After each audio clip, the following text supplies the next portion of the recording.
ಉಜ್ಜೀವನ ಮಾಡುವಂಥ ಒಂದು ಪ್ರತೀಕವಾಗಿ ಕಾಣಿಸ್ಕೊಳ್ತೀರಿ. ಅದೇ ಚಿತ್ರದ ಪರದೆಯ ಆಚೆ ನೀವು ಕೊಲೆಗಡಕರ ಥರ ಕಾಣಿಸ್ಕೊಳ್ತೀರಿ. ಮತ್ತೆ BJP ಚಿಗುರ್ಕೊಳ್ಬೋದು ಅನ್ನೋ ಕಾರಣಕ್ಕಾಗಿ ಯಡಿಯೂರಪ್ಪನವರಿಗೇ ತೆಗೆದುಕೊಂಡು ಹೋಗಿ ಜೈಲಲ್ಲಿಟ್ಟರೆ ಅಂತ ಈ ರೀತಿಯ ಹತಾಶ ಪ್ರಯತ್ನಗಳು, ಉದ್ದೇಶಿತ ಪ್ರಯತ್ನಗಳು ನಡೀತಾ ಇದೆ. ನೀವು ಇನ್ನೇನು ಮಾಡಬೇಡಿ, ಆ ಕುಟುಂಬಕ್ಕೆ ನಿಮ್ಮ ಹತ್ರ ಕೋಟಿಗಳು ಕೊಳೆತಾ ಇದೆಯಲ್ಲ, 5-6 ಕೋಟಿಯನ್ನು ಡೀಲ್ ಮಾಡಿ ಪ್ರಕರಣನ ಮುಗಿಸ್ಲಿಕ್ಕೆ ಹೊರಟಿದ್ದು ದಾಖಲಾಗಿದೆ, FIR ಇದೆ. ಅದು ಒಬ್ಬ ಹೀರೋ ಬದುಕಬೇಕಾದ ರೀತಿ. ಸಮಾಜಕ್ಕೆ ಮುಖ ಮಾಡಿದ ಪ್ರತಿಯೊಬ್ಬರು ಸಮಾಜದ ಮಧ್ಯೆ ಸೆಲೆಬ್ರಿಟಿಗಳು ಅಂತ ಅನಿಸ್ಕೊಂಡವರು ಪ್ರತಿಯೊಬ್ಬರು ಕೂಡ ಆ ರೀತಿ ಬದುಕತಕ್ಕದ್ದು, ಬದುಕಬೇಕು.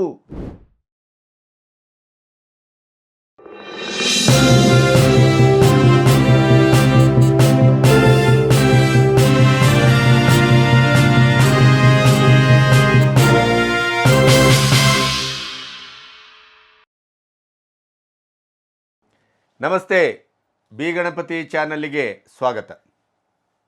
ಒಂದು ರೀತಿಯಲ್ಲಿ ಪತ್ರಿಕೋದ್ಯಮಕ್ಕೆ ಬಂದದ್ದಕ್ಕೆ ಇದು ಒಂದು ನಮ್ಮ ಕರ್ಮ ಅಂತಲೂ ಅನ್ನಿಸ್ತಾ ಇದೆ. ಮಾತಾಡಬಾರ್ದು ಅಂತ ಅನ್ನಿಸ್ತದೆ, ಮಾತಾಡಬೇಕಾದಂಥ ಒತ್ತಡ ಮನಸ್ಸಿಗೆ ಬರ್ತದೆ, ಮಾತಾಡಲೇಬೇಕಾದಂಥ ಒಂದು ಅನಿವಾರ್ಯತೆಯೂ ಬರ್ತದೆ. ಯಾಕೆಂತಂದರೆ ಇಂಥ ಕೆಲಸಗಳು ನಡೆದಾಗ ಇದರ ಬಗ್ಗೂ ನಾವು ಮಾತಾಡಿಲ್ಲ, ಇದನ್ನೂ ಪ್ರತಿಭಟಿಸಿಲ್ಲ, ಇದನ್ನೂ ಕೂಡ ನಮ್ಮ ವ್ಯಾವಹಾರಿಕವಾದಂಥ ಔದ್ಯಮಿಕವಾದಂಥ ಅಥವಾ ನಾಳೆ 3 ತಿಂಗಳಲ್ಲಿ 90 ದಿನದ ನಂತರ ಅವರು ಬಂದ ನಂತರ ಏನಾಗ್ಬೋದು, ಇನ್ನೊಂದೋ ಮಗದೊಂದೋ, ಹೇಗೀಗ ಚೇಂಬರು ಮತ್ತು ಇತ್ಯಾದಿಗಳೆಲ್ಲ ನಡುಗೋಡೆ ಮೇಲೆ ದೀಪ ಇಟ್ಟಾಗ ಹೇಗೆ ಮಾತಾಡ್ತವೆ, ಅದನ್ನೇ ಹಿಂದೆ ಮಾಡಿದ್ದು ದರ್ಶನ್ ವಿಚಾರದಲ್ಲಿ.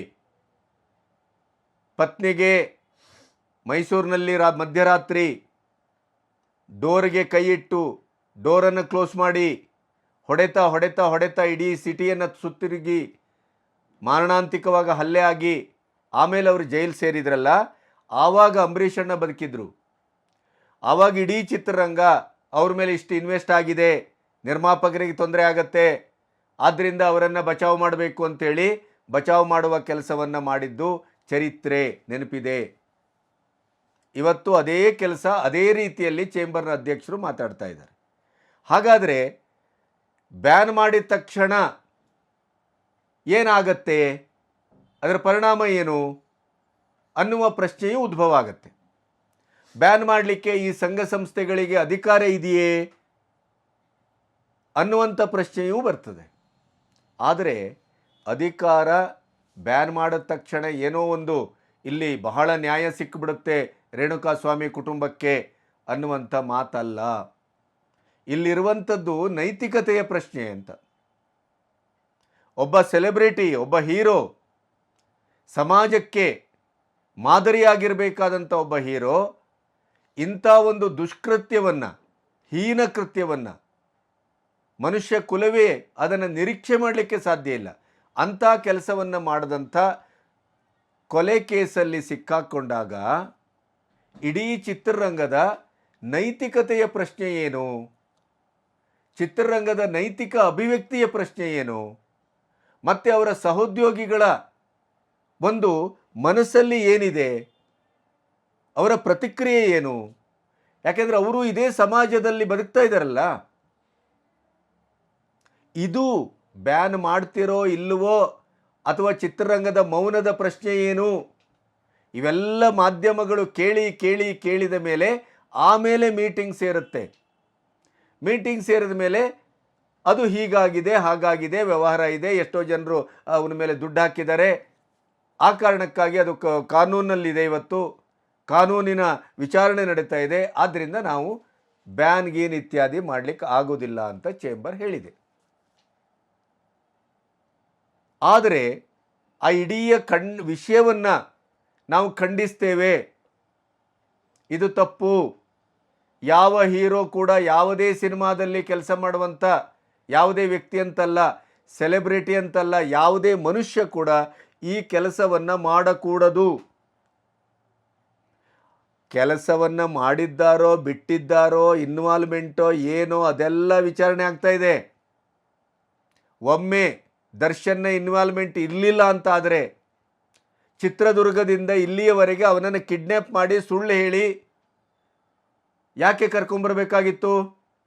ದಾರಿಯುದ್ದಕ್ಕೂ ಅವನು ಹೇಳಿದ್ದು ಕೆಲವು ಕಡೆ ದಾಖಲಾಗ್ತಾ ಇದೆ. ಈಗ ನನ್ನ ಹೆಂಡತಿ ಬಸುರು ಇದ್ದಾರೆ, ಮನೆಯಲ್ಲಿ ಏಜ್ ಆದವರಿದ್ದಾರೆ, ಅಶಕ್ತ ತಂದೆ ತಾಯಿ ಇದ್ದಾರೆ, ನನಗೆ ಬೇರೆ ಕೆಲಸ ಇದೆ, ನನ್ನನ್ನು ಯಾಕೆ ಕರ್ಕೊಂಡು ಹೋಗ್ತಾ ಇದ್ದೀರಿ ಅಂತ ಅವನು ಮೇಲಿಂದ ಮೇಲೆ ಕೇಳಿದ್ದಾನೆ. ಅಣ್ಣ ಬರಲಿಕ್ಕೆ ಹೇಳಿದ್ದಾರೆ. ಅದನ್ನೇ ಹೇಳ್ತಾ ಬಂದರು ಅನ್ನೋದು ಕೂಡ ಪೊಲೀಸ್ ಮೂಲಗಳಿಂದ ಬರ್ತಾ ಇದೆ. ಹೀಗಾಗಿ ಸುಳ್ಳು ಹೇಳಿ, ಕಿಡ್ನ್ಯಾಪ್ ಮಾಡಿ, ಅಮಾನುಷವಾಗಿ ಹಲ್ಲೆ ಮಾಡಿ, ಕಂಡ ವಸ್ತುಗಳಲ್ಲಿ ಹೊಡೆದು 24 ಗಂಟೆ ಚಿತ್ರಹಿಂಸೆ ಮಾಡಿ, ಅದರಲ್ಲಿ ಮಜಾ ತಗೊಂಡು ಅಲ್ಲೇ ಪಾರ್ಟಿ ಮಾಡಿ, ಎಣ್ಣೆ ಕುಡಿದು ಅಥವಾ ಇನ್ನು ಬೇರೆ ಏನೇನೆಲ್ಲ ತಗೊಂಡಿದ್ದಾರೋ ಗೊತ್ತಿಲ್ಲ, ಅಂಥ ಒಂದು ಮತ್ತಿನಲ್ಲಿ ಹೊಡೆದು ಕೊಂದು ಬಿಸಾಡಿದಂಥ ಘಟನೆಗೆ ಚಿತ್ರರಂಗದ ತಿಪ್ಪೆ ಸಾರಿಸುವ ಒಂದು ಪ್ರತಿಕ್ರಿಯೆ ಇದೆಯಲ್ಲ, ಅದು ಜನರಿಗೆ ಒಂದು ಸ್ಪಷ್ಟವಾದ ಸಂದೇಶವನ್ನು ಕೊಟ್ಟಿದೆ ಅಂತ ನಾನು ಭಾವಿಸ್ತೇನೆ. ಖಡಕ್ಕಾದಂಥ ಒಂದು ಮಾತನ್ನು ಆಡಲಿಕ್ಕೂ, ಖಡಕ್ಕಾಗಿ ಅದನ್ನು ಖಂಡಿಸಲಿಕ್ಕೂ, ಇದು ತಪ್ಪು ಅಂತ ಹೇಳುವಂಥ ಒಂದು ಧೀಮಂತಿಕೆಯನ್ನು ಚಿತ್ರರಂಗ ಒಟ್ಟಾಗಿ ತೆಗೆದುಕೊಳ್ಳುವುದಿಲ್ಲ ಅಂತಾದರೆ, ಈ ಚಿತ್ರದ ಮೂಲಕ ಹೇಳುವ ಎಲ್ಲ ನೀತಿ ಬೋಧೆಗಳು ಅವೆಲ್ಲವೂ ಬೊಗಳೆ ಅಂತಲೇ ಭಾವಿಸಬೇಕಾಗತ್ತೆ. ಜೀವನ ನಮ್ಮದು ಹೇಗಾದರೂ ಇರಲಿ, ಯಕ್ಕುಟ್ಟೋಗಲಿ, ನೀವು ನಮ್ಮನ್ನು ಹೀರೋ ಅಂತ ಭಾವಿಸತಕ್ಕದ್ದು, ನೀವು ಸ್ವೀಕರಿಸತಕ್ಕದ್ದು, ನಾವಿರುವುದೇ ಹೀಗೆ ಅಂತ ಬೇಕಾಬಿಟ್ಟಿ ಗೂಳಿಗಳ ಹಾಗೆ ಸಮಾಜದಲ್ಲಿ ಬದುಕ್ತಾ ಇದ್ದಾರಲ್ಲ, ಆ ಬದುಕನ್ನೂ ಕೂಡ ಚಿತ್ರರಂಗದ ಒಳ ಸಂಘಟನೆಗಳು ಅದನ್ನು ತೀವ್ರವಾಗಿ ಖಂಡಿಸುವುದಿಲ್ಲ ಅಂತಾದರೆ, ಬ್ಯಾನ್ ಮಾಡಬೇಕು ಅಂತಲ್ಲ, ಆದರೆ ಇಂಥ ಒಂದು ಪ್ರಕರಣಕ್ಕೆ ನಿಮ್ಮ ಪ್ರಾಮಾಣಿಕವಾದಂಥ ಸ್ಪಂದನೆ ಯಾವ ರೀತಿ ಇರಬೇಕು ಅನ್ನೋದು ಬಹಳ ಬಹಳ ಮುಖ್ಯ. ಜಗ್ಗೇಶ್ ಪ್ರಕರಣವೋ, ರಾಜ್ಕುಮಾರ್ ಅವರ ಇನ್ವಾಲ್ವ್ಮೆಂಟೋ, ಪಾರ್ವತಮ್ಮನವರು ಅವತ್ತು ಹೇಳಿದ್ದು, ಅದೆಲ್ಲವನ್ನ ಇಟ್ಟುಕೊಂಡು ಈ ಪ್ರಕರಣದಿಂದ ನುಣುಚಿಕೊಳ್ಳುವಂಥ ಪ್ರಶ್ನೆ ಅಲ್ಲ. ಇಂಥ ಪ್ರಕರಣ ಆದಾಗ ಚಿತ್ರರಂಗದ ಸ್ಪಷ್ಟವಾದಂಥ ನಿಲುವೇನು ಅದು ಬೇಕಾಗಿರೋದು. ಸಹೋದ್ಯೋಗಿಗಳೊಬ್ಬರು ಹೇಳ್ತಾರೆ, ಚಿತ್ರರಂಗದ ಒಳಗಡೆ ನಡೆದಿಲ್ಲ ಈ ಘಟನೆ, ಆದ್ದರಿಂದ ಬ್ಯಾನ್ ಮಾಡುವ ಪ್ರಶ್ನೆ ಎಲ್ಲಿ ಬರ್ತದೆ, ಇದು ಚಿತ್ರರಂಗದ ಹೊರಗಡೆ. ನಮ್ಮ ಪ್ರಶ್ನೆಯೂ ಅದೇ. ನೀವು ಚಿತ್ರದ ಒಳಗಡೆ ಹೀರೋಗಳಾಗಿ, ದೈವಾಂಶ ಸಂಭೂತರಾಗಿ, ಸಮಾಜದ ರಕ್ಷಕರಾಗಿ, ರೈತರ ಮಹಾನ್ ಒಂದು ಉಜ್ಜೀವನ ಮಾಡುವಂಥ ಒಂದು ಪ್ರತೀಕವಾಗಿ ಕಾಣಿಸ್ಕೊಳ್ತೀರಿ. ಅದೇ ಚಿತ್ರದ ಪರದೆಯ ಆಚೆ ನೀವು ಕೊಲೆಗಡಕರ ಥರ ಕಾಣಿಸ್ಕೊಳ್ತೀರಿ, ಸಮಾಜ ಘಾತುಕರ ಥರ ಕಾಣಿಸ್ಕೊಳ್ತೀರಿ. ಇದಕ್ಕೂ ಎಲ್ಲಿಯ ತಾಳೆ? ಅದು ಪ್ರಶ್ನೆ. ಚಿತ್ರರಂಗದ ಒಳಗಡೆ ನಡೆದದ್ದಾದರೆ ಇದು ಫೈಟಿಂಗ್ ಸೀನ್ ಅಂತ ಹೇಳ್ತೇವೆ ನಾವು, ಅದಕ್ಕೆ ನಿಯೋಜಿತ ಫೈಟಿಂಗ್ ಅದು. ಈ ಮಹಾನುಭಾವ ಸಿನಿಮಾದ ಒಳಗಡೆ ಕೂಡ ಸಹ ನಟನಿಗೆ ತಲೆಗೆ ಹೊಡೆದಿದ್ರು, ಅದು ಪ್ರಶ್ನೆ ಬೇರೆ. ಆದರೆ ನಾನು ಹೇಳ್ತಾ ಇರೋದು ಸಿನಿಮಾದ ಹೊರಗಡೆ ಆದಂಥ ಸಮಾಜ ಘಾತುಕ, ಒಂದು ಕುಟುಂಬದ ಇಡೀಯದಾದಂಥ ಆತ್ಮಶಕ್ತಿಯನ್ನೇ ಕೊಂದದ್ದು, ಅಭಿಮಾನದ ಒಬ್ಬ ಅಭಿಮಾನಿಯನ್ನೇ ಕೊಂದದ್ದು. ತಪ್ಪು ಮಾಡಿದನವನು, ತಪ್ಪಾಗಿದೆ ಅವನಿಂದಲೂ. ಆದರೆ ಅದಕ್ಕೆ ವಿಚಾರಿಸಿಕೊಳ್ಳುವ ಮಾಧ್ಯಮ ಬೇರೆ ಇತ್ತು, ದಾರಿ ಬೇರೆ ಇತ್ತು. ಒಬ್ಬ ಹೀರೋಗೆ ಆ ದಾರಿ ಗೊತ್ತಾಗ್ಲಿಲ್ವೇ, ಈ ದಾರಿಯೇ ಬಳಸ್ತಾರೆ ಅಂತಾದರೆ, ಈ ಹೀರೋ ಅವರ ಒಳಗಡೆ ಎಂಥ ಕ್ರೌರ್ಯವನ್ನು ತುಂಬಿಕೊಂಡಿದ್ದಾರೆ. ಚಾಮರಾಜನಗರದ ಅವರ ತೋಟದಲ್ಲಿ ಪ್ರಾಣಿಗಳನ್ನು ನೋಡ್ಕೊಳ್ಳಿಕ್ಕೆ ಕೆಲಸದಲ್ಲಿದ್ದಂಥ ವ್ಯಕ್ತಿಗೆ ಅಲ್ಲಿ ಎತ್ತನ್ನು ಲಾಲ್ ಹೊಡೆಸಲಿಕ್ಕೆ ಕರ್ಕೊಂಡೋಗುವಾಗ ಅದು ಕೊಂಬನ್ನು ಹಾಕಿ ಇಲ್ಲಿಂದ ಕಣ್ಣಿನಿಂದ ಮಿದುಳುವರೆಗೆ ಅದು ಹೋಗಿ ಅವರಿಗೆ ಆಪರೇಷನ್ ಆಗಿ ಇವತ್ತು ಅವರು ನಿರ್ಜೀವವಾಗಿ ಬದುಕ್ತಾ ಇದ್ದಾರೆ. ಅವರಿಗೆ ಟಿ ವಿ ಮುಂದೆ ಬಂದು ಮಾತಾಡಿದ್ದಾರೆ. ಆಪರೇಷನ್ ಮಾಡಿಸಿ ಇನ್ನೊಂದು ಸ್ವಲ್ಪ ದಿನದಲ್ಲಿ ಅವನು ಸರಿ ಹೋಗ್ತಾನೆ ಅಂತ ಡಾಕ್ಟ್ರ್ ಹೇಳಿದರು. ಆದರೆ ಇವತ್ತು ಜೀವ ಛವದ ಹಾಗೆ ಮಲಗಿದ್ದಾರೆ. ಅವರು ದುಡಿಮೆ ಮಾಡಿ ಬದುಕುವಂಥ ಕುಟುಂಬ ಸರ್ವನಾಶ ಆಗಿದೆ. ಅದೇ ನಾವು ಕಂಪನ್ಸೇಷನ್ ಏನಾದರೂ ನಮ್ಮ ಬದುಕಿಗೆ ಏನಾದ್ರು ಮಾಡ್ತೇನೆ ಅಂತ ಹೇಳಿದ್ರಿ, ಮಾಡಿಕೊಡಿ ಅಂತ ಹೋದರೆ ಭಯಾನಕವಾದಂಥ ನಾಯಿಗಳನ್ನು ಬಿಡ್ತಾರೆ, ಹುಲಿಯಂಥ ನಾಯಿಗಳನ್ನು. ಆಮೇಲೆ ನೀವು ಮಾಧ್ಯಮಕ್ಕೆ ಹೋದರೆ ನಿಮ್ಮನ್ನು ಕೊಲ್ತೇವೆ ಅಂತ ಬೆದರಿಕೆ ಹಾಕಿದ್ದಾರೆ ಅಂತ ನಾವು ಹೇಳೋದಲ್ಲ, ಇದು ಸಂತ್ರಸ್ತ ಆ ಜೀವಗಳು ಹೇಳ್ತಾ ಇದೆ. ಕೇಳಿಸ್ಕೊಳ್ಬೇಕಾದ್ರೆ ಎಲ್ಲಿಯವರೆಗೆ ಈ ಕ್ರೌರ್ಯ, ಎಂಥ ಕ್ರೌರ್ಯ. ಆಮೇಲೆ ಇದು ದಿಢೀರ್ ಉದ್ಭವ ಶಿವಲಿಂಗ ಅಲ್ಲ, ಇದು ನಿರಂತರವಾಗಿ ಆಗ್ತಾ ಇದೆ. ಇವರ ಎಲ್ಲ ಹಿಂಸಾತ್ಮಕವಾದಂಥ ಆ ಸಹಿಸಲಾರದ ಸ್ಥಿತಿಗೆ ಬಂದು ಪತ್ನಿ ವಿಜಯಲಕ್ಷ್ಮಿ ಅವರು ಪ್ರತ್ಯೇಕ ಅಪಾರ್ಟ್ಮೆಂಟಲ್ಲಿದ್ದಾಗ ಆ ಅಪಾರ್ಟ್ಮೆಂಟಿಗೆ ಹೋಗಿ ಏನು ಮಾಡಿದರು, ಏನು ಹೊಡೆದ್ರು. ರವಿಶಂಕರ್ ರಕ್ಷಣೆಗೆ ಬಂದಾಗ ಅವ್ರಿಗೂ ಹೊಡೆದ್ರು. ಆಮೇಲೆ ಫೋನ್ನಲ್ಲಿ ಯಾವ ರೀತಿ ಅವಾಚ್ಯ ಶಬ್ದಗಳು, ಅದನ್ನು ಕೇಳಿಸಿಕೊಂಡ್ರೆ 10 ಸರಿ ಸ್ನಾನ ಮಾಡಿದರೂ ಕೇಳಿಸಿಕೊಂಡ ಕಿವಿಗಳು ಶುದ್ಧ ಆಗುವುದಿಲ್ಲ. ಅಂಥ ಭಾಷೆಯಲ್ಲಿ ತನ್ನ ಹೆಂಡತಿಯನ್ನೇ ಬೈದದ್ದು ಇಡೀ ಸೋಷಿಯಲ್ ಮೀಡಿಯಾದಲ್ಲಿ ಹರಡಿದೆ, ಎಲ್ಲರಿಗೂ ಗೊತ್ತಿದೆ. ಅಂದರೆ ಈ ವ್ಯಕ್ತಿಯ ಬಗ್ಗೆ ಚಿತ್ರರಂಗದಿಂದ ಒಂದು ನಿರ್ದಿಷ್ಟವಾದ ಪ್ರತಿಕ್ರಿಯೆಯನ್ನು, ಒಂದು ಪ್ರಕ್ರಿಯೆಯನ್ನು, ಒಂದು ನಿರ್ಧಾರವನ್ನು ಮಾಧ್ಯಮಗಳು ಮತ್ತು ಆ ಕೊಲೆಯಾದಂಥ ವ್ಯಕ್ತಿಯ ಕುಟುಂಬಿಕರು, ಅದರ ಜೊತೆಗೆ ಸಾಮಾಜಿಕ ಸಂಘಟನೆಗಳು ಯಾಕೆ ಬಯಸಿದ್ವು ಅಂತಂದರೆ, ಈ ವ್ಯಕ್ತಿಯ ಕ್ಯಾರೆಕ್ಟರ್ ಈ ರೀತಿ ಇದೆ, ಇದು ಒಂದೆರಡಲ್ಲ ಆದದ್ದು. ಅವರ ಇಡೀ ಫಾರ್ಮಿನ ಒಳಗಡೆ ಇನ್ನು ಎಷ್ಟು ರುದ್ರ ಬೀಭತ್ಸ ಕಥೆಗಳು ಅಡಗಿದೆಯೋ ಯಾರಿಗೆ ಗೊತ್ತು. ಯಾಕೆಂದರೆ ಚಾಮರಾಜನಗರದ ಆ ವ್ಯಕ್ತಿಗಳು, ಆ ಸಂತ್ರಸ್ತರು ಅವರ ಅಳಲನ್ನು ತೋಡ್ಕೊಳ್ಳುವಾಗ ಅವರು ಹೇಳಿದ ಮಾತುಗಳು ನಡುಕ ಹುಟ್ಟಿಸ್ತವೆ. ಹಾಗಾಗಿ ದರ್ಶನ್ ಈ ಪ್ರಕರಣದಲ್ಲಿ ಏನು ಸಿಲ್ಕೊಂಡಿದ್ದಾರೆ ಈಗ, ಅದು ಕೇವಲ ಊಹಾಪೋಹ ಅಲ್ಲ. ಅವರ ಇಡೀದಾದಂಥ ವ್ಯಕ್ತಿತ್ವದ, ದರ್ಪದ, ದುಡ್ಡಿನ ಮದದ, ಸ್ಟಾರ್ಗಿರಿಯ, ತನ್ನ ಇಡೀದಾದಂಥ ಜನಪ್ರಿಯತೆಯ ಆ ಮೋಹ ಮತ್ತು ಮದದ ಒಂದು ಸ್ಪಷ್ಟವಾದಂಥ ಸಾಕ್ಷಿ ಪ್ರಜ್ಞೆ ಇದು. ಈ ರಿಯಾಕ್ಷನ್, ಈ ಕೊಲೆ ಏನೋ ಅಚಾನಕ್ ಆದಂಥ ಘಟನೆ ಅಲ್ಲ. ಇದು ನಾನೇನು ಮಾಡಿದ್ರು ಅದನ್ನು ದಕ್ಕಿಸ್ಕೊಳ್ತೇನೆ ಮತ್ತು ರಕ್ಷಣೆ ಪಡ್ಕೊಳ್ತೇನೆ ಅನ್ನುವಂಥ ಒಂದು ಹುಮ್ಮಸ್ಸಿನ, ದಾಷ್ಟ್ಯದ, ಅಹಂಕಾರದ ಪ್ರತಿಕ್ರಿಯೆದು. ಈಗ ನೋಡಿ ಆ ಪ್ರಕರಣದ ನಂತರ ಏನೇನಾಗ್ತಾ ಇದೆ ಅಂತ. ಅನ್ನಪೂರ್ಣೇಶ್ವರಿ ಪೊಲೀಸ್ ಸ್ಟೇಷನ್ನಲ್ಲಿ ಸಂಪೂರ್ಣವಾಗಿ ತೆರೆದ ಜೀಪಿನ ರೀತಿಯಲ್ಲಿ, ತೆರೆದ ಓಪನ್ ಆಗಿ ಪತ್ರಕರ್ತರು, ಮಾಧ್ಯಮದವರು ಎಲ್ಲರೂ ಸೆರೆ ಹಿಡಿಯಬಹುದಾದಂಥ ರೀತಿಯಲ್ಲಿ ಪ್ರಕರಣ ನಡೀತಾ ಇತ್ತು, ವಿಚಾರಣೆ ನಡೀತಾ ಇತ್ತು. ಅವ್ರು ಕರ್ಕೊಂಬರುವಾಗಲೂ ಆ ರಿಸ್ಟ್ರಿಕ್ಷನ್ ಇರಲಿಲ್ಲ, ಏನೂ ಇರಲಿಲ್ಲ. ಆದರೆ ಈಗ ಇಡೀ ಅನ್ನಪೂರ್ಣೇಶ್ವರಿ ನಗರದ ಪೊಲೀಸ್ ಸ್ಟೇಷನನ್ನು ಮದುವೆಯ ಚಪ್ಪರದ ರೀತಿ ಅಲ್ಲಿ ಪೆಂಡಾಲ್ ಹಾಕಲಾಗಿದೆ. ಪೊಲೀಸ್ ಆಫೀಸರ್ ರೆಡ್ಡಿ ಅವರು ಧಮಕಿ ಹಾಕ್ತಾರೆ ಪತ್ರಕರ್ತರಿಗೆ. ಪತ್ರಕರ್ತರು ಯಾವುದೇ ರೀತಿಯಲ್ಲೂ ಅಲ್ಲಿ ಏನನ್ನೂ ಚಿತ್ರೀಕರಿಸಬಾರದು, ಅವ್ರ ಪತ್ರಕರ್ತರಿಗೆ ಏನೂ ಅಲ್ಲಿ ಗೊತ್ತಾಗಬಾರ್ದು ಅನ್ನುವ ಕಾರಣಕ್ಕಾಗಿ ಸಾರ್ವಜನಿಕರಿಂದಲೂ ಪೊಲೀಸ್ ಸ್ಟೇಷನನ್ನು ದೂರ ಇಡಲಾಗಿದೆ, ಬ್ಯಾರಿಕೇಡ್ ಹಾಕಲಾಗಿದೆ. ಪತ್ರಕರ್ತರು ಅಥವಾ ಮಾಧ್ಯಮದವರನ್ನು ಕೂಡ ಒಳಗೆ ಬಿಡ್ತಾ ಇಲ್ಲ, ಲಾಠಿ ಚಾರ್ಜ್ ಮಾಡಿಸಲಾಗಿದೆ. ಏನಿದ್ರ ಅರ್ಥ? ಅವರಿಗೆ ಸಿಗರೇಟ್ ಸೇದಲಿಕ್ಕೆ ಒಂದು ಝೋನನ್ನು ಮಾಡಿದ್ದಾರೆ ಅಂತ ಕೇಳಲ್ಪಡ್ತಾ ಇದ್ದೇವೆ. ಇನ್ನು ಅವರಿಗೆ ಬೇಕಾದಂಥ ಬೇರೆ ಬೇರೆ ಸರಬರಾಜುಗಳು ಅಲ್ಲಿ ಆಗ್ತಾ ಇದೆಯೇ ಅಂತ ಮಾಧ್ಯಮಗಳು ಪ್ರಶ್ನೆ ಮಾಡ್ತಾ ಇದೆ. ನೀವು ಯಾಕೆ ಗೌಪ್ಯವನ್ನು ಕಾಪಾಡ್ತಾ ಇದ್ದೀರಿ?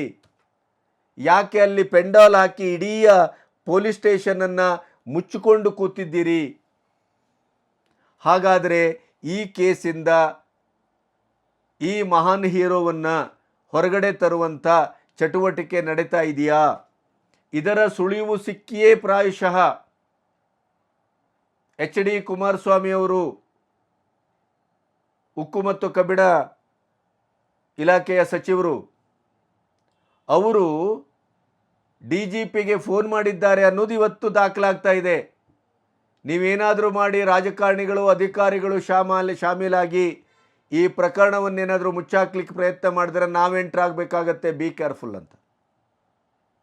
ಈಗಾಗಲೇ ಬರ್ತಾ ಇದೆ. ಜಮೀರ್ ಅವರು ಮತ್ತು ದರ್ಶನ್ ಎಂಥ ಗಳಸ್ಯ ಕಂಠಸ್ಯ ಅಂತ ನಿಮಗೆ ಗೊತ್ತುಂಟು. ಜಮೀರ್ ಅಹಮದ್ ಖಾನ್ ಅವರು ಮುಖ್ಯಮಂತ್ರಿಗಳ ಹತ್ರ ಹೋಗಿ ಬೈಸ್ಕೊಂಡು ವಾಪಸ್ ಬರ್ತಾ ಇದ್ದಾರೆ ಅಂತಲೂ ಕೂಡ ಸುದ್ದಿ ಬರ್ತಾ ಇದೆ. 2 ರಿಂದ 3 ಕಾಂಗ್ರೆಸ್ಸಿನ ಸಚಿವರು, ಶಾಸಕರು, BJPಯ ಶಾಸಕರು ಎಲ್ಲರೂ ಸೇರಿ ದರ್ಶನ್ ಪ್ರಕರಣವನ್ನು, ದರ್ಶನ್ ಮತ್ತು ಪವಿತ್ರ ಗೌಡನನ್ನು ಹೊರಗಡೆ ತರಲಿಕ್ಕೆ ಪ್ರಯತ್ನ ಮಾಡ್ತಾ ಇದ್ದಾರೆ ಅನ್ನೋದು ಕೂಡ ಸುದ್ದಿ ಆಗ್ತಾ ಇದೆ. ಅದರ ಒಂದು ಡೌಟಿಗೆ, ಸಂದೇಹಕ್ಕೆ ಸಾಕ್ಷಿಯಾಗಿ ಅನ್ನಪೂರ್ಣೇಶ್ವರಿ ನಗರದ ಪೊಲೀಸ್ ಸ್ಟೇಷನ್ನು ಸಂಪೂರ್ಣವಾಗಿ ಕವರ್ ಆದದ್ದು. ಯಾಕೆ ಕವರ್ ಆಗಬೇಕು? ಹಾಗಾದ್ರಲ್ಲಿ ದರ್ಶನ್ ಅವರಿಗೆ, ಅವರ ಗ್ಯಾಂಗಿಗೆ ರಾಜಾತಿಥ್ಯ ಸಿಗ್ತಾ ಇದೆಯೇ? ಅವ್ರಿಗೆ ಕೇಳಿದ್ದೆಲ್ಲವನ್ನು ಕೊಡಲಾಗ್ತಾ ಇದೆಯೇ? ಅಥವಾ ಅಲ್ಲಿಂದ ಎಲ್ಲ ಚಟುವಟಿಕೆಗಳನ್ನು ಗೌಪ್ಯವಾಗಿ ಇಡುವಂಥದ್ರ ಉದ್ದೇಶ ಏನು? ಈ ಎಲ್ಲ ಪ್ರಶ್ನೆಗಳು ಹುಟ್ಕೊಳ್ತಾ ಇದೆ. 90 ದಿನ ಕಸ್ಟಡಿ ಆಯಿತು. ಚಾರ್ಜ್ ಶೀಟ್ ಹಾಕ್ಲಿಕ್ಕೆ 90 ದಿನ ತಗೋಬೋದು. 90 ದಿನ ಅಲ್ಲಿರ್ತಾರೆ ಅಂತಲೇ ಇಟ್ಕೊಳ್ಳೋಣ. ಆಮೇಲೆ ಚಾರ್ಜ್ ಶೀಟಲ್ಲಿ ಏನಾಗ್ತೀರಿ? ಅಥವಾ ಅವನ ಸಂಗಡಿಗರನ್ನು ಇದಕ್ಕೆ ಸಿಲುಕಿಸಿ, ಈಗಾಗಲೇ ಅವರು ಸರೆಂಡರ್ ಆದ ಉದ್ದೇಶವೂ ಅದೇ. ಮಹಾನ್ ನಟನನ್ನು ಹೊರಗಡೆ ಕಳಿಸಿ, ಅವರ ಮೇಲೆ ಎಲ್ಲವನ್ನು ಎತ್ತಾಕಿ, ಅವರನ್ನು ಜೈಲಿಗೆ ಕಳಿಸಿ ಈ ಕೇಸನ್ನು ಮುಚ್ಚಾಕುವ ಕೆಲಸ ನಡೀತಾ ಇದೆಯೇ? ಈ ಪ್ರಶ್ನೆಯೂ ಕಾಡ್ತಾ ಇದೆ. ಯಾಕೆಂದರೆ ರಾಜ್ಯ ಸರ್ಕಾರ ಮತ್ತು ಪೊಲೀಸ್ ಇಲಾಖೆ ಮನಸ್ಸು ಮಾಡಿದರೆ ಏನೂ ಮಾಡ್ತದೆ ಅನ್ನೋದಕ್ಕೆ ನೇಹಾ ಪ್ರಕರಣ, ಅಂಜಲಿ ಪ್ರಕರಣ, ಹೀಗೆ 1, 2, 3, 4 ಅಂತ ಕೊಡಬಹುದು. ಮತ್ತು ಅದು ಮನಸ್ಸು ಮಾಡಿದ್ರೆ 53 ಜನರ ಮೇಲೇನೂ ಫೋಕ್ಸೋ ಕೇಸನ್ನು ಹಾಕಿದಂಥ ಮಹಿಳೆಗೆ ಅವರು ಯಡಿಯೂರಪ್ಪನ ಮೇಲೂ ಅದನ್ನು ಹಾಕಿದಾಗ ಸ್ವತಃ ನಮ್ಮ ಗೃಹ ಮಂತ್ರಿ ಪರಮೇಶ್ವರ್ ಅವರೇ ಹೇಳಿದರೆ ಅವಳು ಮಾನಸಿಕ ಅಸ್ವಸ್ಥೆ, ಅದನ್ನು ಸೀರಿಯಸ್ ಆಗಿ ತೆಗೆದುಕೊಳ್ಳಿಕ್ಕೆ ಸಾಧ್ಯ ಇಲ್ಲ.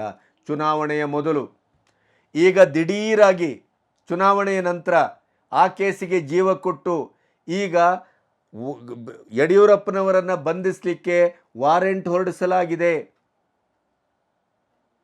ಸೋಲಿಗೆ ಪ್ರತಿಕಾರ, ಮತ್ತೆ BJP ಚಿಗುರಿಕೊಳ್ಳಬಹುದು ಅನ್ನೋ ಕಾರಣಕ್ಕಾಗಿ ಯಡಿಯೂರಪ್ಪನವರಿಗೇ ತೆಗೆದುಕೊಂಡು ಹೋಗಿ ಜೈಲಲ್ಲಿಟ್ಟರೆ ಅಂತ ಈ ರೀತಿಯ ಹತಾಶ ಪ್ರಯತ್ನಗಳು, ಉದ್ದೇಶಿತ ಪ್ರಯತ್ನಗಳು ನಡೀತಾ ಇದೆ. ಹಾಗಾಗಿ ಎಲ್ಲರೂ ಭಾವಿಸಿದ್ದಾರೆ ದರ್ಶನ್ ಪ್ರಕರಣ ಅದು ಕಂಪ್ಲೀಟ್ ಆಗಿ ವಿಚಾರಣೆಗೆ ಒಳಪಡುವುದಿಲ್ಲ, ಸತ್ಯ ಹೊರಗೆ ಬರುವುದಿಲ್ಲ, ದರ್ಶನ್ನ ಇಡೀ ಪ್ರಭಾವ ಅದನ್ನು ನುಂಗಿ ನೀರು ಕುಡಿತದೆ, ದರ್ಶನ್ ಸೇಫಾಗಿ ಹೊರಗೆ ಬರ್ತಾನೆ. ಆ ಕಾರಣಕ್ಕಾಗಿಯೇ ಚಿತ್ರರಂಗ ಕೂಡ ಯಾವುದೇ ನಿರ್ಧಾರವನ್ನು, ಯಾವುದೇ ಪ್ರತಿಕ್ರಿಯೆಯನ್ನು ತೆಗೆದುಕೊಳ್ತಾ ಇಲ್ಲ. ಅದಕ್ಕೆ ಸಾಕ್ಷಿಗಳು ಬೇಕಾದಷ್ಟು ಸಿಗ್ತಾ ಇವೆ. ಪೊಲೀಸರು ಮೊದಲನಾಗಿ ಫಸ್ಟು ಸೆಕೆಂಡ್ ಡೇ ಇದ್ದಂಗಿಲ್ಲ, ಅವರ ವರ್ತನೆ ಬದಲಾಗಿದೆ, ಪೊಲೀಸ್ ಸ್ಟೇಷನ್ನಿನ ಸ್ವರೂಪ ಬದಲಾಗಿದೆ. ಯಾವುದೇ ಸರ್ಕಾರದ ಅಧಿಕೃತ ವಕ್ತಾರರು ಏನನ್ನೂ ಮಾತಾಡ್ತಾ ಇಲ್ಲ. ಪರಮೇಶ್ವರು ಅನ್ನಪೂರ್ಣೇಶ್ವರಿ ನಗರದ ಪೊಲೀಸ್ ಠಾಣೆಗೆ ಪೆಂಡಾಲ್ ಹಾಕಿ ಸಂಪೂರ್ಣ ಕವರ್ ಮಾಡಿದರ ಉದ್ದೇಶ ಏನು ಅಂತ ಕೇಳಿದರೆ ಅವರು ಅದಕ್ಕೆ ಉತ್ತರಿಸಿಲ್ಲ. ಪೊಲೀಸ್ ಅಧಿಕಾರಿಗಳೇ ಪತ್ರಕರ್ತರ ಮೇಲೆ ಲಾಠಿ ಚಾರ್ಜ್ ಮಾಡುವ ಮಟ್ಟಕ್ಕೆ ಬರ್ತಾ ಇದೆ. ಯಾಕೆ? ಒಬ್ಬ ಸಾಮಾನ್ಯಗೆ, ಇದೇ ಪರಮೇಶ್ವರ್ ಹೇಳಿದ್ರಲ್ಲ, ಕಾನೂನು ಅಂದರೆ ಅದು ದರ್ಶನ್ಗೂ ಒಂದೇ, ಪರಮೇಶ್ವರ್ಗೂ ಒಂದೇ. ಆದರೆ ಇಲ್ಲಿ ಯಾಕೆ ಬದಲಾವಣೆ? ಹೀರೋಗೊಂದು, ಸಾಮಾನ್ಯನಿಗೊಂದು. ಒಬ್ಬ ಸಾಮಾನ್ಯ ಇದೇ ಮಾಡಿದ್ದಿದ್ರೆ ಯಾವ ಲೆವೆಲಿಗೆ ಅವನನ್ನು ಎತ್ತಾಕೊಂಬರ್ತಾ ಇದ್ರಿ? ಏರೋಪ್ಲೇನ್ ಹತ್ತಿಸ್ತಾ ಇದ್ರಿ. ಅವರಿಗೀಗ ಏನು ಮಾಡಿದ್ದೀರಿ? ಸ್ಟಾರ್ ಹೋಟೆಲ್ಗಳಲ್ಲೆಲ್ಲ ಇರುವ ಹಾಗೆ ಸ್ಮೋಕಿಂಗ್ ಝೋನನ್ನು ಪ್ರತ್ಯೇಕವಾಗಿ ಮಾಡಿಕೊಡುವಷ್ಟು ಆತಿಥ್ಯವನ್ನು ಕೊಡ್ತಾ ಇದ್ದೀರಿ. ಒಂದು ನೆನಪಿಡಿ, ದರ್ಶನ್ ಪ್ರಕರಣ ಇವತ್ತು ಮುಚ್ಚಾಕ್ಬೋದು ನೀವು, ಅದಕ್ಕೆ ಬೇರೆಯೇ ಆದಂಥ ಅಪೇಕ್ಷಿತ ತಿರುವು ಕೊಡ್ಬೋದು, ನೀವು ಅದನ್ನು ಸತ್ಯದ ದಾರಿಯನ್ನು ಬದಲಾಯಿಸ್ಬೋದು. ಯಾರೋ ಒಬ್ಬ ಅವನ ಸಂಗಡಿಗರ ಮೇಲೆ ಅದನ್ನು ಎತ್ತಾಕಿ ಅವರನ್ನು ಆರೋಪಿಯನ್ನಾಗಿ ಅಪರಾಧಿಯನ್ನು ಆಗಿಸಿ ಶಿಕ್ಷೆಯನ್ನು ಕೊಡಬಹುದು, ದರ್ಶನನ್ನು ಹೊರಗಡೆ ತರಬಹುದು, ಮರ್ಮಾಂಗಕ್ಕೆ ತುಳಿದು ಅದನ್ನು ಛಿದ್ರಗೊಳಿಸಿ ಸಾವಿಗೆ ದರ್ಶನ್ ಹೊಡೆತವೇ ಅಂತಿಮವಾಗಿ ಕಾರಣ ಆಗಿದೆ ಅನ್ನೋದನ್ನು ವಿಧಿವಿಜ್ಞಾನ ಇಲಾಖೆಯ ರಿಪೋರ್ಟ್ ಬಂದಿದೆ ಅನ್ನೋದಂಥದ್ದು ಅಧಿಕೃತಗೊಳ್ತಾ ಇದೆ. ಆದರೂ ಕೂಡ ನೀವು ಇವರನ್ನು ಎಕ್ಸ್ಕ್ಲೂಡ್ ಮಾಡಿ ಅವರನ್ನು ಇನ್ಕ್ಲೂಡ್ ಮಾಡಬಹುದು. ಆದರೆ ಒಂದು ನೆನಪಿಡಿ, ಇಡೀಯದಾದಂಥ ಸಮಾಜಕ್ಕೆ ನೀವು ಕೊಡುವ ಸಂದೇಶ ಏನು?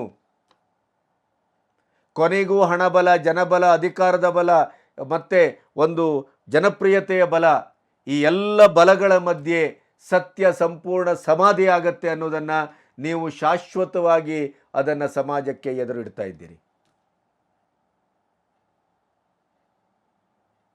ಇಡೀಯದಾದಂಥ ಒಂದು ನ್ಯಾಯಾಂಗ ವ್ಯವಸ್ಥೆ, ತನಿಖೆಯ ವ್ಯವಸ್ಥೆ, ಸರ್ಕಾರ ಸಂಪೂರ್ಣವಾಗಿ ಅದು ಉಳ್ಳವರ ಕೈಯ ಮತ್ತು ಉಳ್ಳವರ ಅಧಿಕಾರದ ಅಥವಾ ಉಳ್ಳವರ ಇಡೀ ಆಸ್ತಿಯಾಗಿ ಪರಿಣಾಮಗೊಂಡಿದೆ ಈ 75 ವರ್ಷದ ಸ್ವತಂತ್ರ ಭಾರತದಲ್ಲಿ ಅನ್ನೋದು ಸ್ಪಷ್ಟ ಆಗತ್ತೆ. ಆಮೇಲೆ ನೋಡಿ ಉಂಟು ಮಾರಿ ಹಬ್ಬ. ಯಾವುದೇ ಒಂದು ಸಂದರ್ಭದಲ್ಲೂ ಯಾರನ್ನೂ ಬೇಕಾದರೂ ನಾವು ಕೊಲೆ ಮಾಡಬಹುದು, ಯಾರನ್ನು ಬೇಕಾದ್ರೂ ಏನು ಮಾಡಬಹುದು. ಹಣ, ಅಧಿಕಾರ, ಜನಪ್ರಿಯತೆ ಮತ್ತು ಇಡೀ ಸರ್ಕಾರ ಮತ್ತು ಪೊಲೀಸ್ ಇಲಾಖೆಯನ್ನು ನಾವು ನಿಯಂತ್ರಿಸುವಂಥ ಒಂದು ಸ್ಥಿತಿಯಲ್ಲಿದ್ದರೆ ಸಾಕು ಅನ್ನುವಂಥ ಒಂದು ಸಾಮೂಹಿಕವಾದಂಥ ಪ್ರಜ್ಞೆ, ಆ ಮನಸ್ಸು, ಅಂಥ ಒಂದು ವ್ಯವಸ್ಥೆ ಗನಿ ಕಟ್ತದೆ ಅನ್ನೋದರ ಬಗ್ಗೆ ಯಾವುದೇ ಸಂಶಯ ಬೇಡ. ವಿಜಯಲಕ್ಷ್ಮಿಯವರು ಇವತ್ತು ಸಂಪೂರ್ಣವಾಗಿ ಕಲ್ಲಾಗಿ ಕೂತಿದ್ದಾರೆ ಅಂತ ಸುದ್ದಿ ಬರ್ತಾ ಇದೆ. ಯಾವುದೇ ಪ್ರತಿಕ್ರಿಯೆಯನ್ನು ಕೊಡ್ತಾ ಇಲ್ಲ. ಇನ್ಸ್ಟಾದಿಂದ ಹೊರಗಡೆ ಹೋಗಿದ್ದಾರೆ, ಅನ್ಫಾಲೋ ಮಾಡಿದ್ದಾರೆ, ಫೋಟೋಗಳನ್ನು ತೆಗೆದಿದ್ದಾರೆ. ಅವರ ಮನಸ್ಸಿನ ಸ್ಥಿತಿ ಏನಾಗ್ಬೋದು? ಒಂದು ಹೆಂಡತಿಗೋ, ತಾಯಿಗೋ, ತಂದೆಗೋ ಯಾರೋ ಕಿಡಿಗೇಡಿ ಇಂಥದ್ದೊಂದು ಅಶ್ಲೀಲ ಮೆಸೇಜನ್ನು ಕಳಿಸದ, ಮರ್ಮಾಂಗದ ಫೋಟೋ ಕಳಿಸದ, ಅದಕ್ಕಾಗಿ ಇವರು ಕ್ರುದ್ಧರಾದರು, ಹೊಡೆದ್ರು, ಅಚಾನಕ್ ಅವನು ಸತ್ತ ಅಂತಂದರೂ ಕೂಡ ಸಮಾಜದಲ್ಲಿ ಅದು ಆಗುವ ಪರಿಣಾಮ ಬೇರೆಯೇ ಇತ್ತು.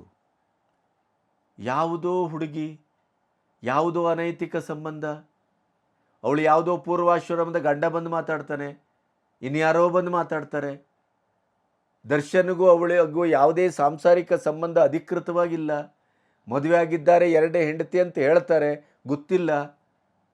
ಅಮಾಯಕ ಅಧಿಕೃತವಾಗಿ ಮದುವೆ ಹಾಕೋ ಬಂದು ಇವರ ಎಲ್ಲ ಉಪಟಳವನ್ನು ಸಹಿಸಿ ಭಾರತೀಯ ನಾರಿಯಾಗಿ ಗಂಡ ಪತಿಯೇ ಪರಮ ದೈವ ಅಂತೇಳಿ ನಂಬಿಕೊಂಡು ಬದುಕದ ವಿಜಯಲಕ್ಷ್ಮಿ ಮನೆಯಲ್ಲೇ ಇದ್ದಾರೆ. ಅವರು ಈ ಎಲ್ಲ ಪ್ರಕರಣದ ಆಟಗಳನ್ನು ನೋಡ್ತಾ ಕೂತ್ಕೊಳ್ಳುವ ದೌರ್ಭಾಗ್ಯ. ಅಸೌಖ್ಯದ ತಾಯಿ ಮನೆಯಲ್ಲೇ ಕೂತು ತನ್ನ ಮಗ ಎಲ್ಲಿಂದ ಎಲ್ಲಿಗೆ ಬಂದ, ಎಂಥ ಒಂದು ಅದ್ಭುತವಾದಂಥ ಸಾಧನೆ ಮಾಡ್ದ, ಇನ್ನು ನಾವು ಸರ್ವೇ ಜನ ಸುಖಿನೋ ಭವಂತು ಅನ್ನುವ ರೀತಿಯಲ್ಲಿ ನಮ್ಮ ಕುಟುಂಬ ಸುಖವಾಗಿರುತ್ತೆ, ತೂಗುದೀಪ ಶ್ರೀನಿವಾಸರ ಹೆಸರು ಆಚಂದ್ರಾರ್ಕ ಉಳಿಸ್ತಾನೆ ಹುಡುಗ ಅನ್ನುವಂಥ ಭಾವನೆಯಲ್ಲಿ ಬದುಕಿದ್ದವರಿಗೆ ಇವತ್ತು ಸಾವು ಯಾಕೆ ಬರಬಾರದು ಅನ್ನುವಂಥ ಚಿಂತೆ ಕಾಡ್ತಾ ಇರ್ಬೋದು. ಆ ಬಸುರಿ ಹೆಣ್ಣುಮಗಳು, ಆ ವೃದ್ಧ ತಂದೆ ತಾಯಿಗಳು, ಇವರೆಲ್ಲರೂ ಆ ಮಾತಾಡುವ ಮಾತುಗಳನ್ನು ಕೇಳಿಸ್ಕೊಂಡ್ರೆ, ಆ ಚಾಮರಾಜನಗರದಿಂದ ಬಂದಂಥ ಕೂಲಿಯ ಆಳು, ಅವರ ಆ ಪರಿಸ್ಥಿತಿ, ಅಧೋಗತಿ, ಆ ಕುಟುಂಬದ ಇಡೀ ನರಕ. ಕೊನೆಗೂ ದರ್ಶನ್ ದುಡ್ಡು ಮಾಡಿ ಏನನ್ನ ಸಾಧಿಸ್ತೀರಿ? ದುಡ್ಡಿನಿಂದ ಏನನ್ನ ಕೊಂಡುಕೊಳ್ತೀರಿ? ಏನು ನಿಮ್ಮ ಆದರ್ಶದ ಪಾತ್ರಗಳು? ಏನು ನಿಮ್ಮ ಜನಪ್ರಿಯತೆಯ ಆ ಗುಟ್ಟು, ಆ ಜನಪ್ರಿಯತೆ, ಆ ನಿಮ್ಮ ಅಭಿಮಾನಿಗಳು ಉಗೆ ಉಗೆ ಉಗೆ ಅಂತಾರಲ್ಲ, ಅದಕ್ಕೆ ಏನಾದರೂ ಒಂದು ನೈತಿಕವಾದಂಥ ಒಂದು ಸಣ್ಣದಾದಂಥ ನಾನು ಈ ಜನಗಳಿಗೆ ಏನೋ ಮಾಡಿದ್ದೇನೆ ಅನ್ನುವಂಥ ಒಂದು ಸಾರ್ಥಕ ಭಾವ ಸಣ್ಣ ಮಟ್ಟದಲ್ಲಿ ಏನಾದರೂ ಇದೆಯಾ? ನಿಮ್ಮ ಮನೆಯ ಕೆಲಸಕ್ಕೆ ಬಂದಂಥವನು ಆ ನಿಮ್ಮದೇ ಗೂಳಿ ಅದು ಕೊಂಬು ಹಾಕಿ ಅವನ ಆಯುಷ್ಯವೇ ಸಂಪೂರ್ಣ ಮುಗಿದೋಗಿದೆ, ಜೀವ ಛವವಾಗಿ ಅಲ್ಲಿ ಬದುಕ್ತಾ ಇದ್ದಾನೆ, ಆ ಕುಟುಂಬ ಕಣ್ಣೀರಲ್ಲಿ ಕೈ ತೊಳಿತಾ ಇದೆ. ನೀವು ದೇಶ ಉದ್ಧಾರ ಮಾಡೋದು ಬೇಡ, ಸಮಾಜ ಉದ್ಧಾರ ಮಾಡೋದು ಬೇಡ, ಏನನ್ನೂ ಮಾಡಬೇಡ್ರಿ. ನಿಮ್ಮನ್ನು ಅವಲಂಬಿಸಿದವರನ್ನು ನಿಮ್ಮ ತೆವಲಿಗೆ ಬಳಸ್ಕೊಂಡು ಕೊಲೆಗಾರರಾಗುವುದನ್ನಾದರೂ ನಿಲ್ಲಿಸಿ. ನಿಮ್ಮ ಮನೆಗೆ ಬಂದಂಥ ಕೆಲಸ ಮಾಡಿದಂಥ ಆಳುಗಳು ಅಲ್ಲಿ ಆದಂಥ ಅವಘಡಕ್ಕೆ ತುತ್ತಾಗಿ ಬದುಕಲ್ಲದ ಬದುಕನ್ನು ಬದುಕ್ತಾ ಇರುವಂಥ ಆ ಕುಟುಂಬದ ಕಣ್ಣೀರನ್ನಾರು ಒರೆಸಿ. ನೀವು ಇನ್ನೇನು ಮಾಡಬೇಡಿ. ಆ ಕುಟುಂಬಕ್ಕೆ ನಿಮ್ಮ ಹತ್ರ ಕೋಟಿಗಳು ಕೊಳೆತಾ ಇದೆಯಲ್ಲ, 5-6 ಕೋಟಿಯನ್ನು ಡೀಲ್ ಮಾಡಿ ಪ್ರಕರಣನ ಮುಗಿಸ್ಲಿಕ್ಕೆ ಹೊರಟಿದ್ದು ದಾಖಲಾಗಿದೆ, FIR ಇದೆ. ಕಪೋಲಕಲ್ಪಿತ ಅಲ್ಲ, ಊಹಾಪೋಹ ಅಲ್ಲ. ಒಂದು ಕುಟುಂಬದ ಕಣ್ಣೀರನ್ನು ಒರೆಸ್ಲಿಕ್ಕಾಗದೇ ಇದ್ದಂಥ ನೀವು ಯಾವ ಹೀರೋ ರೀ? ಯಾವ ಬಾಸು ನೀವು? ಯಾರಿಗೆ ಬಾಸು? ಪ್ರಾಣಿ ಪ್ರೇಮ, ಪಕ್ಷಿ ಪ್ರೇಮ, ಪರಿಸರ ಪ್ರೇಮ, ಜೀವ ಪ್ರೇಮ ಇಲ್ವಾ? ನಿಮ್ಮದೇ ಕಂಪೌಂಡಿನೊಳಗೆ ನಿಮ್ಮದೇ ಪ್ರಾಣಿಯಿಂದ ಆಘಾತಕ್ಕೊಳಗಾಗಿ ಜೀವನವನ್ನು ಕಳ್ಕೊಂಡಂಥ ಆ ಮೂಲಕ ಕುಟುಂಬ ಅನಾಥವಾಗಿದೆ. ಅದು ಒಂದು ಕುಟುಂಬದ ರಕ್ಷಣೆ ನಿಲ್ಲಿಕ್ಕಾಗಲಿಲ್ಲ. ನಿಮ್ಮನೆಗೆ ಬಂದಾಗೆಲ್ಲ ನಾಯಿಯನ್ನು ಬಿಡ್ತೀರಿ, ಕೊಲೆ ಮಾಡುವ ಧಮಕಿ ಹಾಕ್ತೀರಿ. ಯಾವ ಹೀರೋಯಿಸಮ್ ಇದು? ಆತ್ಮವೇ ಇಲ್ವಾ? ಹಾಗಾದರೆ ಮನುಷ್ಯತ್ವವೇ ಇಲ್ವಾ? ಸಂಪೂರ್ಣ ಕಳ್ಕೊಂಡ್ಬಿಟ್ಟಿದ್ರ. ಯಾವ ರೀತಿ ಪ್ರಾಣಿ ಪ್ರೇಮ, ಯಾವ ರೀತಿ ಪರಿಸರ ಪ್ರೇಮ? ಇದು ಅಭಿನಯವ, ನಾಟಕವ, ಬೂಟಾಟಿಕೆಯ? ಏನಿದು? ನಿಮ್ಮ ಸುತ್ತಮುತ್ತ ಇರುವಂಥ ಮನುಷ್ಯರನ್ನ, ನಿಮಗೆ ಕಾಲು ಒತ್ತಿದ, ನಿಮ್ಮ ಮೈ ಒತ್ತಿದ, ನಿಮಗೆ ಸೇವೆ ಮಾಡಿದ, ನಿಮ್ಮ ಮನೆಯಲ್ಲಿ ಕೆಲಸ ಮಾಡಿದಂಥ ಆ ಜೀವಗಳನ್ನು ಪ್ರೀತಿಸುವ ಕನಿಷ್ಠ ಮಟ್ಟದ ಮಾನವೀಯತೆ ಇಲ್ಲ, ಮನುಷ್ಯತ್ವ ಇಲ್ಲ, ಹೃದಯವಂತಿಕೆ ಇಲ್ಲ ಅಂತಾದರೆ ಮನುಷ್ಯರೆಲ್ಲರೂ ನಿಮ್ಮ ದೃಷ್ಟಿಯಲ್ಲಿ ಪ್ರಾಣಿಗಳಾಗಾದರೆ, ಪ್ರಾಣಿಗಳಿಗೂ ನೀವು ಮೈದಡುವುದು ಮಾತ್ರ ಫೋಟೋ ತೆಗಿತಾರೆ ನಮ್ಮವರು. ಆ ಪ್ರಾಣಿಗಳಿಗೂ ಎಷ್ಟು ಹಿಂಸೆ ಕೊಡ್ತಿರೋ ದೇವ್ರಿಗೆ ಗೊತ್ತು. ಮನುಷ್ಯನಿಗೆ ಎಷ್ಟು ಹಿಂಸೆ ಕೊಡ್ತೀರಿ, ಕೊಲೆ ಮಾಡಲಿಕ್ಕೆ ಪ್ರೇರೇಪಣೆ ಮಾಡ್ತೀರಿ. ನಿಮ್ಮ ಅಭಯ ಇಲ್ಲದೆ ಇದ್ದರೆ, ನಿಮ್ಮ ಆಣತಿ ಇಲ್ಲದೆ ಇದ್ದರೆ ಒಂದು ಹುಲ್ಲು ಕಡ್ಡಿಯು ನಿಮ್ಮ ಪರಿಸರದಲ್ಲಿ ಯಾವುದು ಓಡಾಡುವುದಿಲ್ಲ ಅಂತ ಎಲ್ಲರಿಗೂ ಗೊತ್ತಿದೆ. ಹಾಗಾಗಿಯೇ ರೇಣುಕಾಸ್ವಾಮಿಯ ಈ ಕೊಲೆಗೆ ನೀವು ಪ್ರೇರಕರು ಮತ್ತು ನೀವು ಕಾರಕರು, ನೀವೇ ಅದರ ಹಿಂದಿದ್ದೀರಿ ಅನ್ನುವಂಥ ಇಡೀ ಸಮಾಜದ ಇವತ್ತಿನ ನಂಬಿಕೆಗೆ ನಿಮ್ಮ ನಡವಳಿಕೆ ಮತ್ತು ನಿಮ್ಮ ಆ ಇಡೀ ಘಟನೆ ಸಾಕ್ಷಿಯದು. ಆ ಬರೇ ನಿಮ್ಮ ಹುಡುಗರಾದರೆ ಎಲ್ಲಿ ಮಾಡ್ತಾರೆ ಅವರು? ಆ ಥರ ಯಾರಿಗೆ ಧೈರ್ಯ ಬರುತ್ತೆ? ಇದು ಹೇಗೆ ಮಾಡಲಿಕ್ಕೆ ಸಾಧ್ಯ? ಯಾರೋ ಒಬ್ಬ ನನಗೆ ರಕ್ಷಕನಿದ್ದಾನೆ, ಬಾಸ್ ಇದ್ದಾರೆ, ಅವರೆಲ್ಲ ನೋಡ್ಕೊಳ್ತಾರೆ, ಸರ್ಕಾರವನ್ನೇ ಬೇಕಾದ್ರೆ ಕೊಂಡ್ಕೊಳ್ತಾರೆ ಅನ್ನುವಂಥ ಆ ಒಂದು ಅಮಿತವಾದಂಥ ಉತ್ಸಾಹ ಮತ್ತು ಧೈರ್ಯ, ದಾಷ್ಟ್ಯ, ನಿಮ್ಮ ಅಭಯ ಇಲ್ಲದೇ ಇದ್ದರೆ ಈ ಕೊಲೆ ಪ್ರಕರಣ ಆಗ್ಲಿಕ್ಕೆ ಸಾಧ್ಯವೇ ಇಲ್ಲ.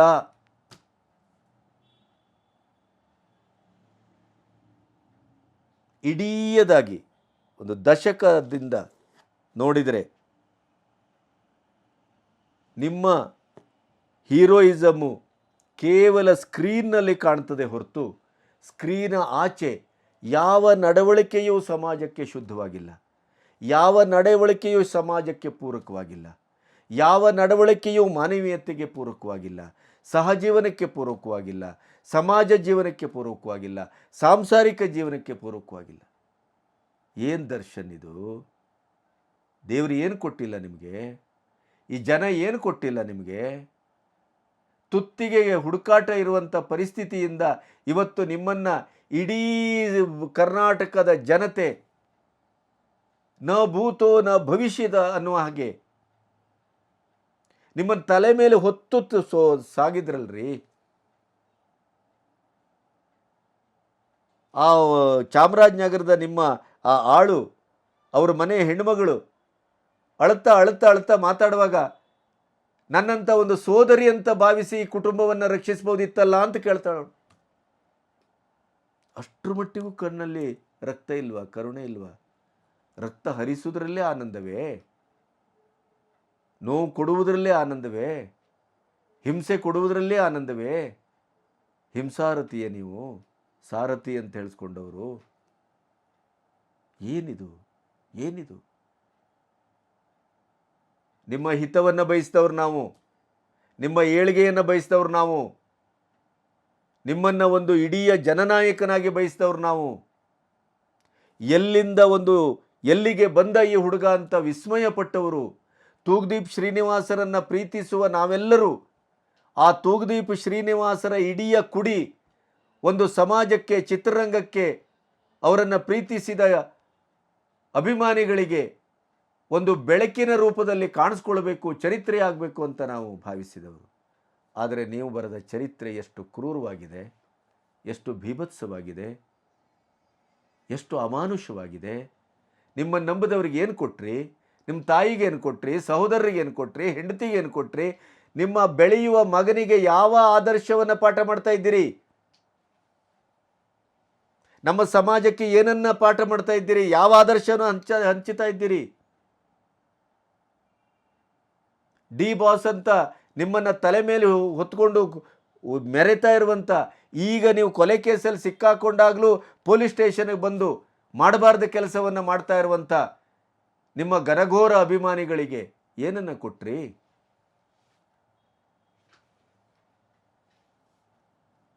ನೋವಾಗತ್ತೆ, ಆಘಾತ ಆಗತ್ತೆ. ಒಂದು ಸಣ್ಣ ಉದಾಹರಣೆಯನ್ನು ನಿಮಗೆ ಕೊಡಬೇಕು ಅಂತಾದರೆ, ಈ ಎಲೆಕ್ಷನ್ನಿನಲ್ಲಿ ಆಂಧ್ರದಲ್ಲಿ ಚಂದ್ರಬಾಬು ನಾಯ್ಡು ಅಧಿಕಾರಕ್ಕೆ ಬಂದರು.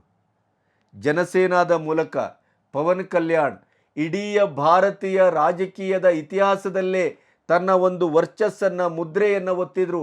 21 ಜನ ನಿಲ್ಲಿಸಿದ್ರು, 21 ಜನನೂ ಗೆದ್ದುಕೊಂಡು ಬಂದರು.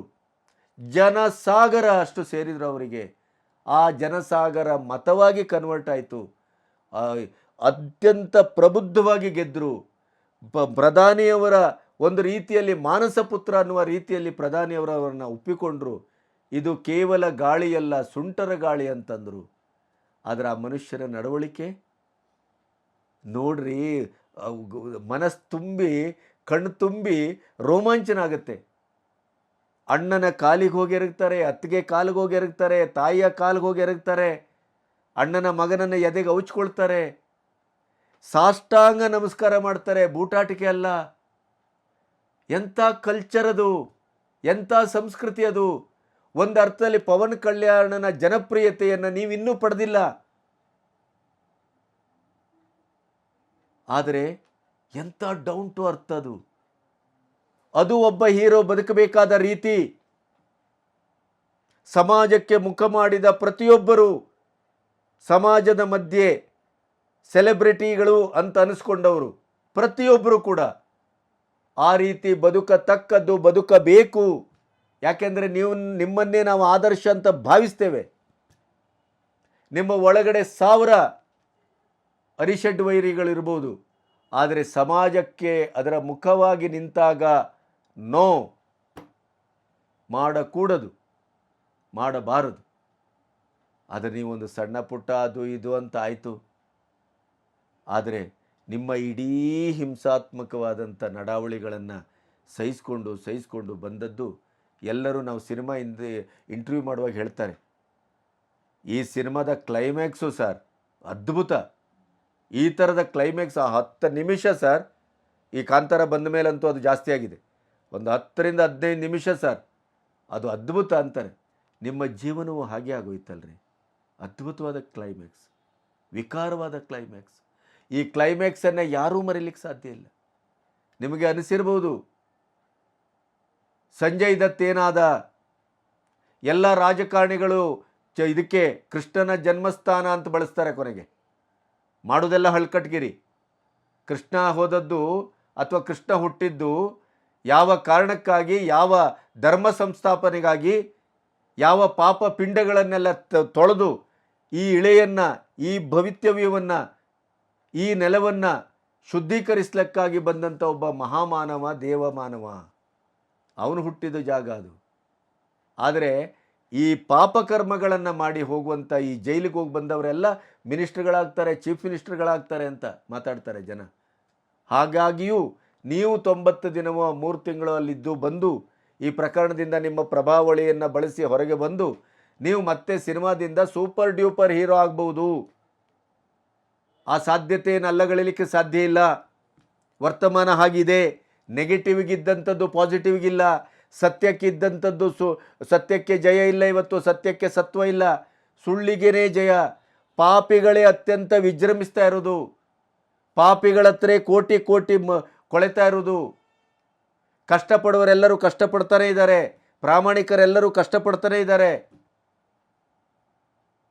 ಎಲ್ಲೋ ದೇವರ ಕರುಣೆ ನಿಮ್ಮಂಥವ್ರಿಗೆ ಸಿಕ್ಕಿದ ಈ ಸೌಭಾಗ್ಯವನ್ನು ಸಂಪೂರ್ಣವಾಗಿ ನಾಶಪಡಿಸ್ಕೊಂಡು ಕೊಲೆಗಡಕರಾಗುವಂಥ ದೌರ್ಭಾಗ್ಯಕ್ಕೆ ನೀವು ಬಂದು ನಿಲ್ತೀರಿ. ನಿಮ್ಮ ಕ್ಲೈಮ್ಯಾಕ್ಸು ವಂಡರ್ಫುಲ್ ಕ್ಲೈಮ್ಯಾಕ್ಸ್. ಇದು ಕೊನೆಯಲ್ಲ ಆರಂಭ ಅಂತ ನೀವು ಬರ್ಬೋದು ಮತ್ತೆ. ಆದರೆ ನಿಮಗೊಂದು ಆತ್ಮ ಇದೆ ಅಂತ ಅಂದ್ಕೊಳ್ತೇನೆ. ನಿಮಗೊಂದು ಒಳಗಿನ ಕಣ್ಣಿದೆ ಅಂತ ಅಂದ್ಕೊಳ್ತೇನೆ. ನಿಮಗೂ ಒಬ್ಬ ಮಗ ಇದ್ದೆ ಅನ್ನೋದನ್ನು ನೀವು ಮರೆಯೋದಿಲ್ಲ ಅಂತ ಅಂದ್ಕೊಳ್ತೇನೆ. ಕೊನೆಗಾದರೂ ಒಂದಲ್ಲ ಒಂದಿನ ನಿಮಗೆ ತಾಯಿ, ತಂದೆ, ಸಂಸಾರ, ಸಮಾಜ ಕನಿಷ್ಠ ಮಟ್ಟದಲ್ಲಿ ಇವತ್ತು ಜೈಲಲ್ಲಿರುವಾಗಾದರೂ ನಿಮಗದು ಅರ್ಥ ಆಗತ್ತೆ ಅಂತ ಭಾವಿಸ್ತೇನೆ. ಏನೇ ಮಾಡಿ, ಏನೇ ಆಗಲಿ, ನೀವು ನಿಮ್ಮ ಸಂಪೂರ್ಣವಾದಂಥ ನಿಮ್ಮ ಮೇಲಿನ ಭರವಸೆಯನ್ನು, ಪ್ರೀತಿಯನ್ನು, ವಿಶ್ವಾಸವನ್ನು, ಆ ಜಯಘೋಷವನ್ನು, ಆ ಜನರ ನಂಬಿಕೆಯನ್ನು, ಜನಪ್ರಿಯತೆಯನ್ನು ಎಲ್ಲವನ್ನು ಸಂಪೂರ್ಣವಾಗಿ ಕಳ್ಕೊಂಡಿದ್ದೀರಿ. ಕ್ರೌರ್ಯದ ಒಂದು ದೊಡ್ಡ ಅಖಾಡವಾಗಿ ಕಾಣ್ತಾ ಇದ್ದೀರಿ. ಮನುಷ್ಯ ಧರ್ಮದ ಇಡೀ ಸರ್ವನಾಶದ ಮಾಡಿದಂಥ ಒಬ್ಬ ವ್ಯಕ್ತಿಯಾಗಿ ಕಾಣ್ತಾ ಇದ್ದೀರಿ. ಏನು ಹೇಳೋಣ? ಏನು ನಿರೀಕ್ಷೆ ಮಾಡಿದ್ದೆವು ನಾವು? ಏನು ತಪ್ಪು ಮಾಡಿದ್ದ ಆ ಹುಡುಗ? ತಪ್ಪಿಗೆ ಈ ಶಿಕ್ಷೆನ? ಬೇರೆ ದಾರಿಗಳಿರಲಿಲ್ವಾ? ಪೊಲೀಸರಿರಲಿಲ್ವಾ? ಕಾನೂನಿರಲಿಲ್ವಾ? ಇವತ್ತು ಪೊಲೀಸರು ಕಾಲಿಡಿಬೇಕಾ ಸಿಗರೇಟ್ಗಾಗಿ? ಇವತ್ತು ನಿಮ್ಮ ಬಚಾವ್ ಮಾಡಲಿಕ್ಕೆ ನ್ಯಾಯಾಧೀಶರೆದುರು ಕಣ್ಣೀರು ಹಾಕಬೇಕಾ? ಆ ಕಣ್ಣೀರಿಗೆ ಎಲ್ಲಿ ಅರ್ಥ ಇದೆ? ನಿಮ್ಮ ನಡುಬಾಗುವಿಕೆಗೆ ಎಲ್ಲಿ ಅರ್ಥ ಇದೆ? ಅತಿವಿನಯಂ ಧೂರ್ತ ಲಕ್ಷಣಂ ಅಂತಾರೆ ನಿಮ್ಮನ್ನು ನೋಡಿ. ಈಗ ಜನ ಎಷ್ಟು ಮಾತಾಡಿದರೂ ಒಂದೇ, ಮುಗಿಯದ ಕತೆ. ದಿನಕ್ಕೊಂದು ಪ್ರಕರಣ, ದಿನಕ್ಕೊಂದು ರೂಪ, ದಿನಕ್ಕೊಂದು ಶೇಡು. ಇದು ನಮಗೆ ದರ್ಶನ, ನಿಮ್ಮ ನಿಜವಾದ ದರ್ಶನ. ನಮಸ್ತೆ.